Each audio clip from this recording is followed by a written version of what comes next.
Урматтуу министрдин орун басары Бекназар Токтосунович баяндамаңызды көрдүк. Абдан жакшы. Биздин мамлекетте абдан чоң долбоорлор ишке ашып атат. Бул биринчи эле бул Кыргызстан, Кытай, Кыргызстан, Өзбекстан темир жолу Кудай буйруса ошол да ишке ашылып чечилип калса бир топ биздин мамлекетибизде дагы өнүгүүлөр болот. Ушул жол качан башталат? Кытай, Кыргызстан, Өзбекстан темир жолу. Ушул боюнча кыскача маалымат берип койсоңуз. Рысбек Исламович, саламатсызбы? Кытай, Кыргызстан, Өзбекстан жолу боюнча биздин министрлик тарабынан Кыргыз темир жол мамлекеттик ишканасы, улуттук ишканасы тарабынан бир нече жылдар аралыгында аябай чоң кропотливый жумуш аткарылып келет. Мына ошонун жыйынтыгы катары мына быйыл июнь айында биз 3 тараптуу келишимге жетиштик. Андан сырткары бүгүнкү күндө инвестиционный соглашение талкуу жүрүп алдагы аягына чыгып баратат. Проектный компания боюнча дагы Кыргызстанда офиси ачылды. Ал жерде азыр өзүнчө бир топ профессионалдардан турган адисттердин баардыгы бүгүнкү күндө изилдөө иштерин жүргүзүп атат. Жумуш быйыл башталабы? Кыскача эле айтып койсоңуз. Быйыл башталат деген ойдо турабыз. Буюрса башталат экен. Андан түндүк түштүк альтернатив жолун качан ачасыздар?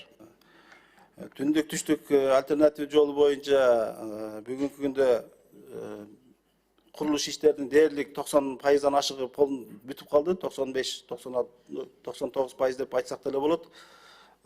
Биздин планыбыз менен жаз келери менен ачсак болуп атабыз. Рахмат. Анан мен эми өзүм баягы Кадамжай районундагы, Кызылкай шаарындагы бир топ сунуштарды айтып кетейин. Өзүңүздөргө белгилүү болгондой, Жал Жаңкоргон Тескей автожолун 3 километр ашык асфальт төшөө иштерин бүтүрдүңүздөр да, калганы качан бүтөт эми?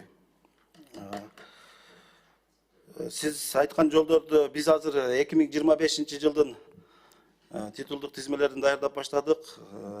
Капиталдык салымдар беренеси боюнча дагы, титулдук тизме боюнча дагы. Азыр республикалык бюджет кабыл алынганы менен биз дагы титулдук тизмени бекитүүгө киришебиз. Биз баарын эске алып келатабыз. Азырынча биздин алдын ала иштеп аткан титулдук пландар да бар. Андан Ормош, Сырт, Сай, Молу автожолу бар. Өзүңүз билесиз, бул кошуна Өзбекстан мамлекети менен Сох анклавы менен чектеш. Анан биз сунуш берген элек ошол жолду бүтүрүп, анан Баткен районуна чыга турган альтернативный жол кылсаңыздар деп. Кыштуу Таян майлуу чыга турган. Ушуну эске алсаңыздар. Андан тышкары анан бизде Масалиев айыл аймагындагы Какыр жолу бар да. Бул Какыр жолу чек ара статусуна кирет. Чек арага жакын айыл.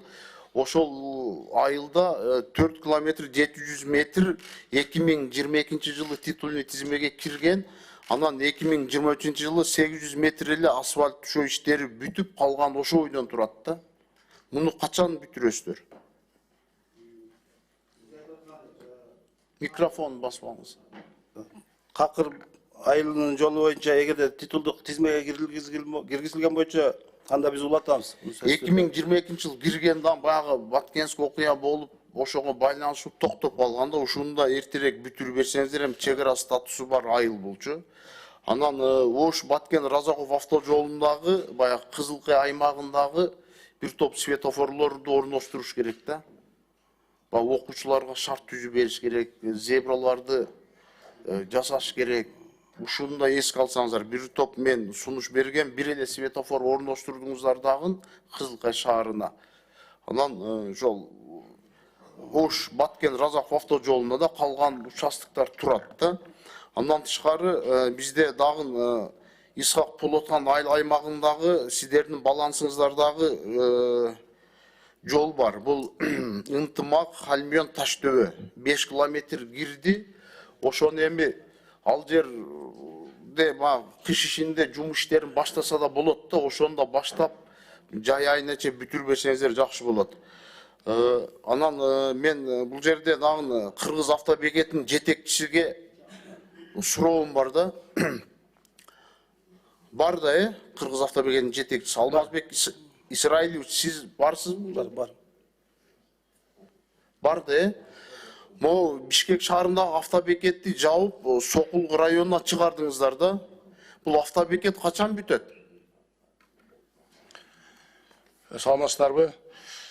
Учурда 13 ноябрь 2024 жылы Кыргыз Республикасынын министрлер кабинетинен тескемесинин негизинде Бишкек шаардык азыркы сиз айтып аткан автовокзалдардын бүт баары Бишкек шаардык мэриясына өткөрүлүп берилди толук түрдө. Бишкек шаарына Мэрияга өткөрүп бердиңиздер, сиздерге карабайт, Жок, бизге карабайт, учурда мэрияга толук түрдө өткөрүлүп берилди. Азыр мэриянын өкүлдөрү жок экен да бул жерде. Макул, анда муну эми дагы башка күндө дагы сунуш беребиз. Анан могу Кыргыз темир жол улуттук компаниянын жетекчисинин орун басары.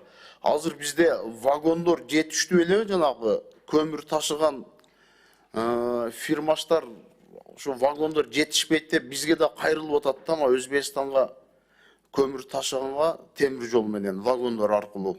Ушуну бир көбөйтүп, биздин ишкерлерге шарт түзүп бербейсиздерби? Мамлекетибизге налог түшөт, жумушчу орундар түшөт, вагондоруңуздар аз экен да. Саламатсыздарбы? Рысбек Исламович, уруксат берсеңиздер, бул жөнүндө Өзбекстан тараптары менен сүйлөшүүлөр жүргүзүлгөн толук кандуу. Азыркы күндө Өзбекстан темир жолу өзүнүн баягы башка филиал деп коет. Ошого собственностька көп вагондорду өткөзүп бергендиктен бир аз иштер болуп калды, ушундай азайтуу. Бирок өзүбүздүн 150 жүк ташуучу вагондор менен биз ишкерлерди толук кандуу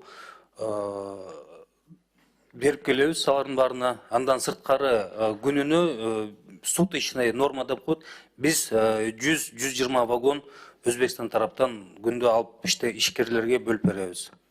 Бул жак боюнча азыр бизде дагы банк ЕБРР менен иштери жүргүзүлүп жатат. Азыр дагы бир 80 жүк ташуучу вагон алууга ошого азыр проект менен иштеп атабыз. Жакшы экен, ошо вагондорду көбөйтүп, биздин ишкерлерге шарттар түзүп берсеңиздер, мамлекетибизге налог түшөт, абдан жакшы болот эле да. Кундузбек Кошалевич, мен транспорт министрлигинин отчетун колдоймун. Абдан жакшы иштер болуп атат, алгылыктуу иштер болуп атат. Ушул биздин сунуштарды комитеттин чечимине киргизип койсоңуз. Рахмат. Рахмат. Рысбек Исламович, кийинки сөз